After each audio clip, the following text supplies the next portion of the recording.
Welcome to our video review for Test 1 for Calculus 1. Let me make two preliminary comments before we get going. So first off, I'm going to be assuming that you have the review sheet accessible. I'm not going to be writing out the entire problem, so I'm going to be assuming that you have the review sheet accessible as you're watching these videos. The second thing that I'm going to say is you're very much encouraged to watch the videos after having tried the problems for yourself. That's the way that you'll get the most out of these videos. And so you may want to just stop watching this video right now to go study.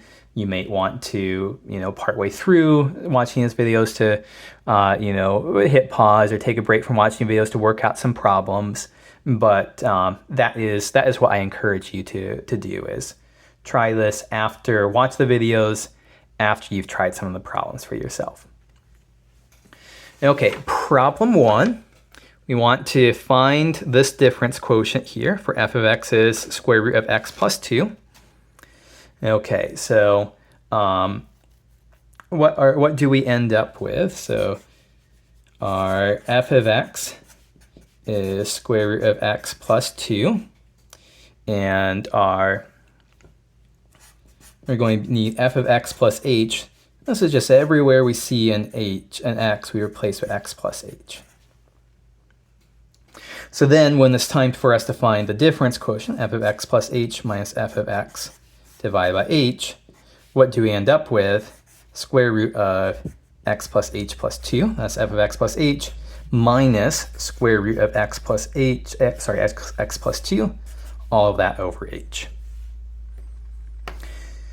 Okay, so in one sense, we're done. I mean, this is the difference quotient, but it says the instructions, I'm asking you to write your answer without square roots or fractional exponents in the numerator. How do we get rid of the square roots? We're going to multiply top and bottom here by the conjugate. So how to simplify an expression involving square root of something minus square root of something, we can try to multiply and divide by square root x plus h plus 2 plus square root of x plus 2. All of that over square root x of h, square root x plus h plus 2 plus square root of x plus 2.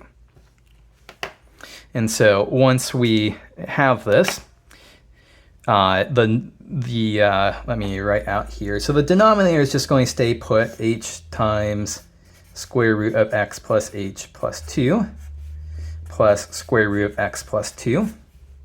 The denominator just stays put.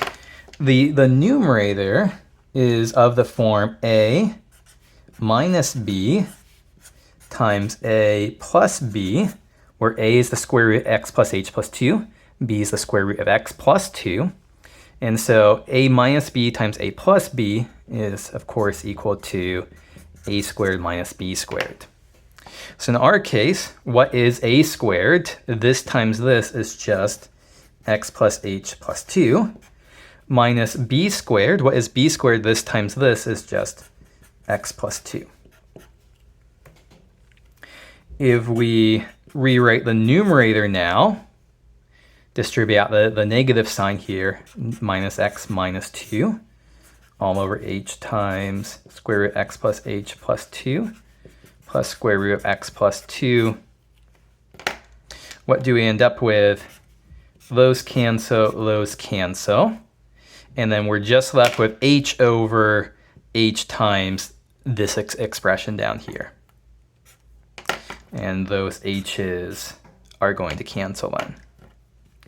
So at the end of the day, that h cancels out. Maybe I should have written out one more step here before we cancel the h's. H over h times square root x plus h plus 2 plus square root x plus 2. Now the h's cancel. And we have 1 over square root of x plus h plus 2 plus square root of x plus 2. So note that we have successfully removed square roots from the numerator. And we also successfully canceled out the factor of h from the denominator, and almost always, that's part of our goal, is to cancel out that factor of h from the denominator. Okay, question number 2. couple of composite function questions. So let's do these real quick. So f composed with g of x is going to be f of g of x. So g of x is a square root of x. So replace, so f of x is 2x plus 1, so we replace x with square root of x here. For g composed with f of x, we have, so this is g of f of x. F of x is 2x plus 1. G of x is square root x, so this is the square root of 2x plus 1. So that's how we do this kind of problem.